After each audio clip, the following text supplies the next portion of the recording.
welcome to this week's installment of High Spirits, Exploring the Energy Around Us. I'm Christine Pettit, your host, and I'm here with our guest, Heather Mogilnicki, the owner of Healing Hands Therapy Center in Collinsville, Connecticut. Welcome, Heather. Thank you. And please tell me I said your last name correctly. You did. I know it's a doozy. Excellent. Now, Heather, I know that you work in many different modalities, and Healing Hands Therapy is your occupational therapy arm. Yes. And I know there's other things that you add to the work that you're doing and certifications that you have. Maybe you can give us a little broader picture of what you do there. Sure. Yep. So I have been an occupational therapist for the past 24 plus years, dating myself now. But prior to that, I was actually a professional musician. I had career-altering injuries. So that's how I got into the field of occupational therapy. And I chose occupational therapy because it's very mind, body, spirit oriented. So it's very holistic in nature. It really looks at breaking down the activities that we do in our daily lives as jobs and integrating a holistic sense of self, our purpose in life, and our spirituality as well.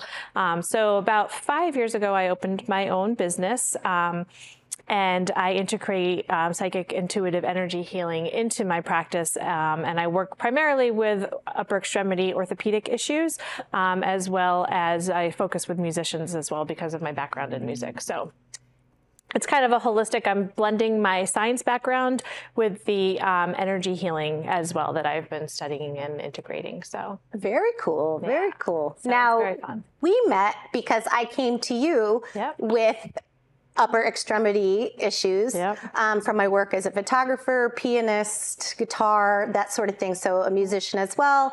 But it was wonderful to see what you added to the traditional occupational therapy, the traditional scientific approach.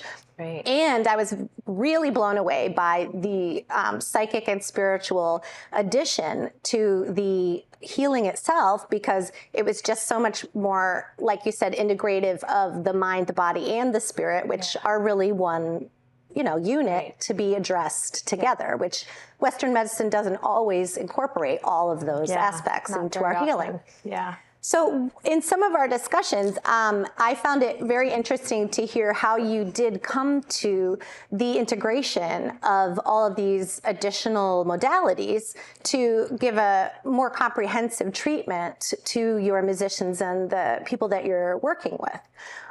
How did you discover this additional energetic part or spiritual side of the occupational therapy? So I think ever since I was young, I always had gifts that I didn't really understand. I was able to read energy of people and stuff like that. I didn't really understand it.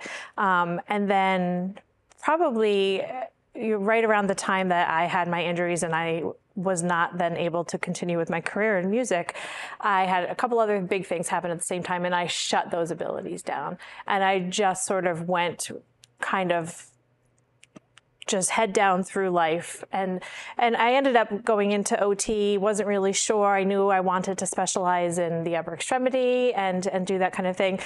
And I always sort of felt like something was missing in my treatments when I worked for the health center here. And I would have patients actually say to me when I'd be working with them, "Are you doing Reiki?" And I'd be like, "No, I'm just," and multiple people had said that to me. And then it wasn't actually until I left, because I was just, I needed something a little bit different. I loved working there. I loved the people that I worked with, but it was a very fast-paced environment. And the traditional therapy settings are set up in the fact that you have somebody next to you most of the time. You're treating multiple people at the same time. You're kind of bouncing back and forth. So you can't really get into that holistic aspect of things and really dig into the energetic, emotional mindset things that are part of our overall healing and contribute to our injuries. That's very interesting because you do hear from doctors these days that they just don't have the time they used to have. Right. Because of the way, from my understanding, that insurance companies are qualifying and quantifying the visits. So you have a certain amount of time and you're only going to be paid for that amount of time. So if you do work longer with patients, it's going to be out of your end in some ways. Yeah. But only on the financial sense. But so in order to make that work, I think a lot of people are trying to trying to work around that model and extend that time with their patients in some way, because I think that that's when people really start talking about things, is when you slow down a little bit, you know, give them the time to realize what comes to the surface with that. Yeah, and I think that's one of the really important things, and the things that I love about my business model now is that I don't treat multiple people at the same time, because I want to be able to bring in that intuitive energy healing. And I worked with a mentor who is a phenomenal psychic. I trained with her for a few years, and she helped me tap in and open up my abilities. We all have psychic abilities. Everybody does. So it's a matter of tapping into them, tuning into them. And I don't even really like the word psychic. I was just going to ask, because so we talk about terminology on the show quite often, because it can be very polarizing for some people. Suddenly you change the word and they'll listen. Right. Psychic is a big one. Psychic is a big one. Yeah. And so what do you mean when you say psychic? So, you know, there's a societal belief about what a psychic is, right? And I had that belief as well. I had to do a lot of work and a lot of my own healing and releasing of what I took on from society about what psychic meant. Is that part of why you shut down your abilities? Because you were... I think I didn't understand them at that point in time, and I had so much trauma that had occurred. You know, losing the only thing that I wanted to do ever since I was in 5th grade was a huge thing. And there was a few other things at the same time that happened that were also, you know, emotionally traumatic too. So it was just, you know, you shut down, and you know, if I had tapped into those abilities back then, I would have been able to heal things a little bit differently back then. You know, but you wouldn't have learned how. But I wouldn't have learned how if I hadn't gone through all that. And I truly believe that I wasn't actually meant to be a musician. That was a avenue into doing what I'm doing now. So.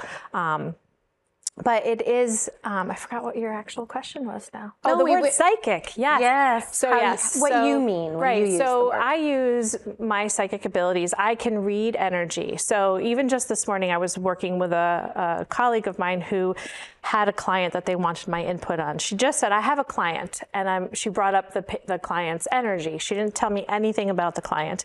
And I was able to tune into what was physically going on with this patient and express what I was feeling, because I'll feel things in my body in terms of what the other person is feeling. And the client was not present. The client was not present. I didn't know the client's name.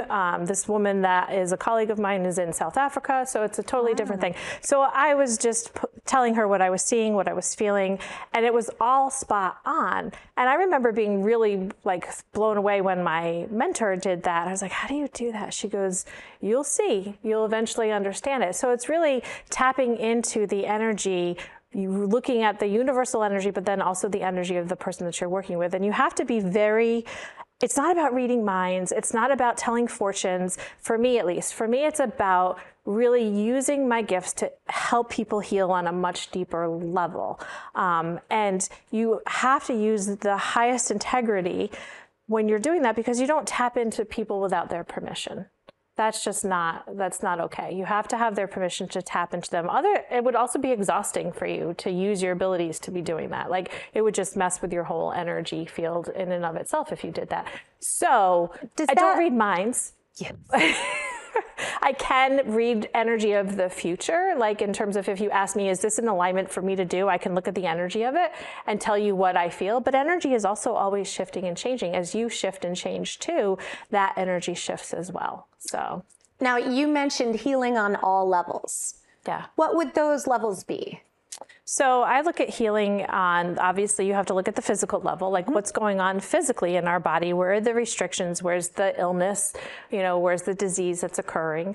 You look at environmentally, what is the person doing in their daily life that may be contributing to their symptoms. So like with you know, lugging certain things, playing the piano and contorting yourself, being in a forward position all the time, having to lift and kind of hold your camera in a certain way is really, really challenging. So that's the environmental aspect of things. You know, what are you doing on a day-to-day basis that may be contributing to some of the symptoms that you may be having? And those two things I find might be where most modern medicine sort of shuts the door. Yep, if they even consider environment, maybe overuse is part of it, but usually the answer would be therapy or medication.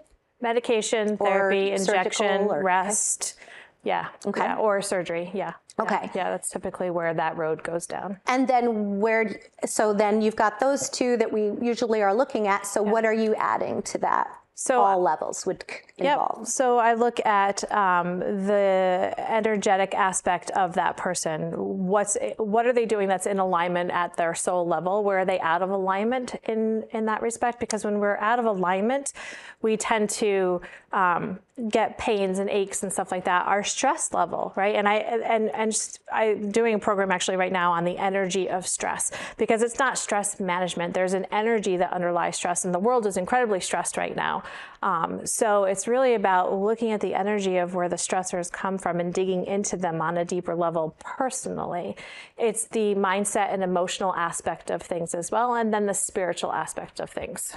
What are you talking about being in alignment with what, and what do you mean by that? Right. So I believe that we all have come here with a purpose, right? We all have certain things that we're meant to do, impacts that we're meant to have, things that feel right on that soul level, right? And, it's our soul's purpose essentially. And that goes into a little bit of spirituality, right? Sure. Which again is the OT aspect of mind, body, spirit aspect of things. But it's about looking at where are you in alignment, where are you out of alignment. So what are you doing in your life that is not in alignment with your purpose? With your purpose, right? And so a lot of times, spinal alignment. Not spinal alignment. Yeah. No, yes, not spinal alignment, but with your purpose in life. And where are we pushing through that because we think we need to, when our head gets and the mind chatter gets in the way of, oh, I have to do this, I have to do that, I have to do this because da da da da da, or our ego tries to keep us safe, right? And then we don't stretch ourselves, right?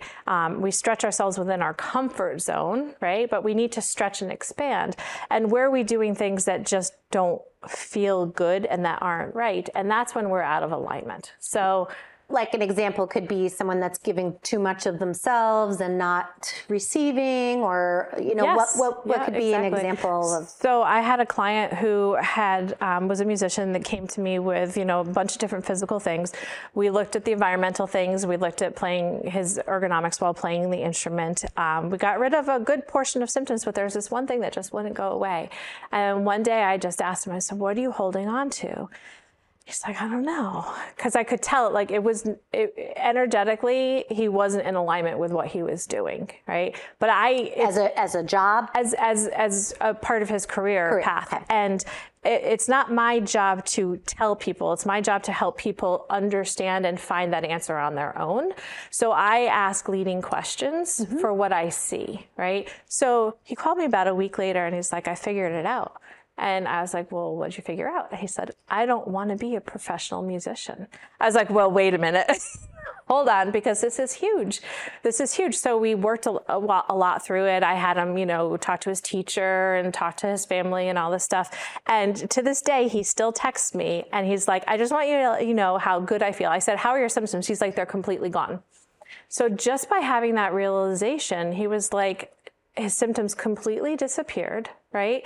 And he is so happy now, and he has no symptoms, and he's doing what he loves. He's still playing, but not as his career. The question of what you're holding on to, you asked me the same question. Yes. Yeah. Because I was told by 3 doctors that overuse, and I just had to stop taking pictures. And I would wake up with tension in my fists. I would wake up tight. Yeah. So that it seemed subconscious to me, because why am I clenching at night? That makes no sense. Yep. So when I came to you and you asked, "What are you trying to hold on to so tightly?" I was like, I knew exactly, but I didn't think it had anything to do with the pain in my hands. Right. And working through that with you in that way, it just seemed so much larger picture. Right. And it seemed a lot more just whole. It took all of the aspects of what's going on in my life, what came from my past, what are you carrying, what are you trying not, change means let go and welcome the new. So a lot of us tense up and it's fearful. And that becomes muscle memory too. So that's the physiological aspect of it. When we start to hold tension or stress or whatever in our bodies, that then becomes muscle memory. Now, so you're trying to get to the why you're holding the pain in the first place, right? Yes. Not just treating the symptom of pain with the Band-Aid or of whatever. The therapy is better than, the occupational therapy is better than, just a pill maybe, but adding that additional mental aspect. And it really, it's a lot deeper. And I believe that he had no pain because I was able to go back to everything that I had been doing before after working with you just for a few months. Yeah. And that was incredible to me. Yeah. You know, and then I was thinking about things differently as well. So a really, you know, a simple question, but the key was that you're tapping into something that we're just not seeing ourselves. We're tapping into the subconscious aspect of things. You know, this is another great example. I had a patient who was a gymnast, very high level gymnast, and her hands would claw up every time she would get on the bar. Mm-hmm. And they would foam roll her and stretch her and do all sorts of things. And she wasn't getting better. And this went on for months. And her mom brought her in. We put the bar in my office. And within 30 seconds, her hands clawed up. And I knew immediately it was not a physiological thing. Her subconscious emotional stuff was manifesting in a physical way. Absolutely. So it's not like her symptoms weren't real. Her symptoms were real, but there was something different. So again, I asked her, I think the same question. And she, you know, she's like, nothing. And then I asked a couple different questions. I don't even remember what they were because when, you know, you're channeling, stuff comes to you. And she just started to cry. And what came out was that she had lost a father figure to her about 5 years earlier. And the trigger for it was that her mom had just started dating again. So this person had died suddenly and her mom had just started dating. So she was holding on to the memory of this person and just started talking about how afraid she was of losing the memory of this person and how much she loved this person. And I didn't touch her. I didn't do any of my physical modalities. We didn't even have to get to that point. She's young, so things work a lot quicker when you're young versus when we're older and we have more stuff that we hold on to. Even with energy. Even with energy. Her symptoms never came back. Wow. So it was just a matter of tapping into that one thing. Now, there are physiological responses to the energy that we hold too. So there are things that you have to stretch. There are muscle imbalances that occur, right? So it's not, I don't ever say it's just energy. It's both, and both occur together, you know? And I'm a big believer that for every thought and feeling we have, there is a physiological response to that thought and feeling in our bodies. So words that are said to us, beliefs that we hold on to, those are energetic imprints in our cells, in our body, just like muscle memory. You know, as musicians, if we learn something the wrong way, it takes us 20 times to learn it the correct way, right? Because we have to change that motor pathway. Well, it's the same thing with the energy trauma that we take on, the beliefs that we take on from our family that are maybe not in alignment with us, right? They're just beliefs that we grew up with, but they may not align with our soul, but we take them on as our truth. So we then have to sift through some of that to become in better alignment so that we can continue to find that peace and ease and flow in life. Not that life is ever going to be ease and flow, but you navigate it in a different energy, if that makes sense. It does. I want to clarify for our viewers, maybe just a couple of terms. One that you used earlier was channeling. Is that something that you can explain? Yep. So channeling is just connecting with the energy of the person that you're working with or with universal energy. That's all. So you're reading the energy. It's another word for reading the energy. And everybody reads energy. You walk into a room, you can read that energy of that room. You can tell if you're comfortable or not comfortable. This is just on a deeper level. So again, like I said, everybody has these abilities. That's why I don't really like the term psychic, because people look at it, you know, in a kind of a different way. And it's not that way. It's really, everybody has these abilities. It's a matter of tapping into what your abilities are. You know, then using them. You can say intuition. People are comfortable with that. People are much not more exactly the same thing. It's not the same. It's not the same. Intuition is an inner knowing, right? It's an inner knowing, whereas psychic is channeling the energy and reading the energy of what's going on with another person. It's also connecting to the universal energy as well. So now, what do you mean by universal energy versus a person's personal energy? So universal energy is sort of the energy of the world that goes on, and right now it's pretty chaotic, you know. And I don't think you get a lot of you know, this month of April is a lot of energy of change and shift and ascension. So kind of expansion, right? We're growing and expanding, and there's resistance to that. You know, I've felt it. I've absolutely felt it the last couple of weeks. I was like, what is going on with this energy? And then you look at it and you're like, oh yeah, I see this in my own reactions to things. So, And it's interesting that you are talking about how you manage stress a lot of the time, right? And that could be trauma. That could be stress at your job, stress in your home. Financial stress. Yeah. Sure. Yeah. And basically, you're taking these stressors that show up in the body and you're alleviating them in 3 different ways. Would you think? Yeah. Yep. Does that summarize that a little bit? Yeah. So it's, and I think it was a really hard transition for me, which is, it's been, I was, as a musician, you're very in tune with creativity and that kind of thing. And then when I became an occupational therapist, it's very science-based, right? Everything is very science-based, evidence-based practice. It's a lot of, there's protocols that we do. And, I'm a certified hand therapist, and that's a whole nother level of science and expertise. I think there's about 7,300 of us in the world. There's not that many of us. Right. It's very and that's what's the upper extremity. It's very niched down. Right. So then pulling in the energetic aspect of things was a big transition for me. I knew for all those years before I actually was able to do it when I was working at the health center that something was missing.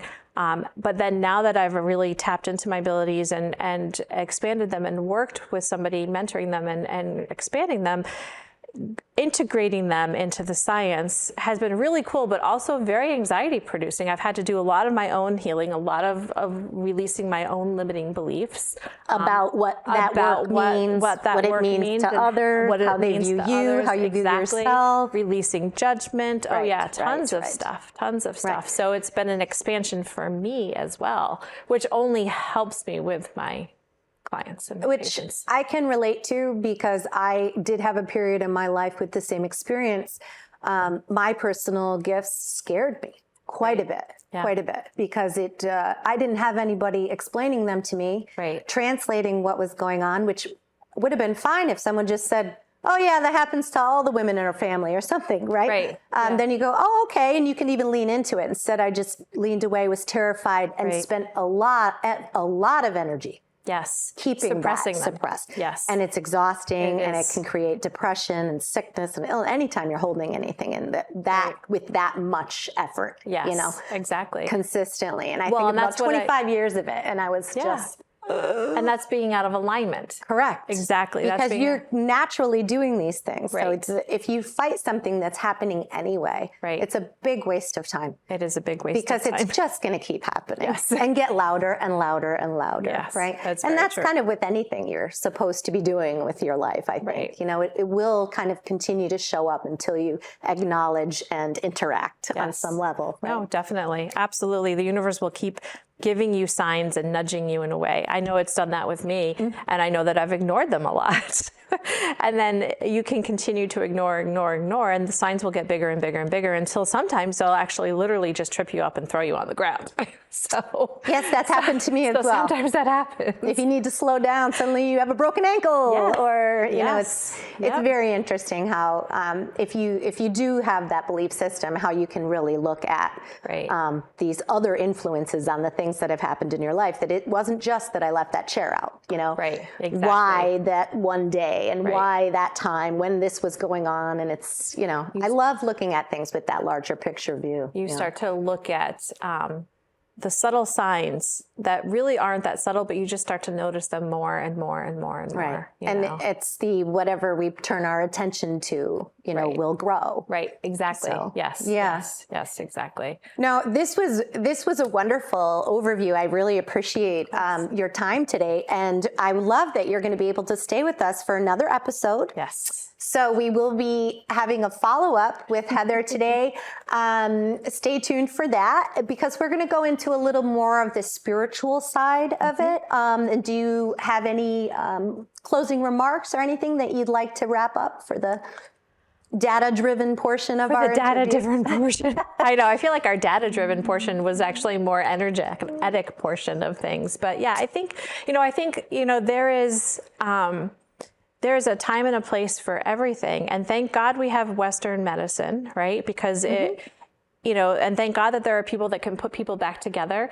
And thank God that there are people, first responders, who can respond to some of these awful things that happen and things that they have to see and the traumas that they themselves have to deal with, right? There's a time and a place for medicine and medications and surgery and all these things. But there's also such a deeper level of healing that can facilitate all of our healing in general, and to make us better and feel better and healthier. So yes, absolutely. Well, thank you, Heather. Thank you so much for being here. Thank you for having me. And Healing Hands Therapy is in Collinsville, Connecticut on Main Street, 111 Main Street, because we actually were in the same building. I used to have my studio, and I went to see her, and there she was, right next to my old photo studio. So yeah, that was fun. Felt very meant to be. Yes. Absolutely. So very happy to have you here, and thank you again. Thank you. Okay, so we will see you again very soon on Healing Hands Therapy on High Spirits as we explore the energy around us. Thanks for being with us.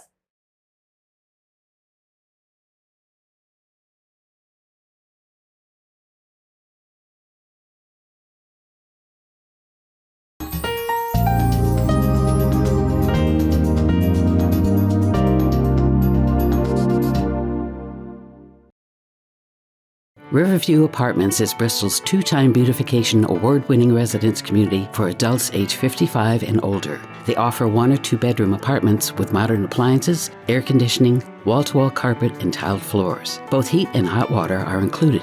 Riverview also offers a wide range of activity rooms that include a billiard parlor and a spacious community room. It is handicap accessible with safe, secure parking for tenants and ample off-street parking for visitors. 860-940-6757 or riverviewbristol.com.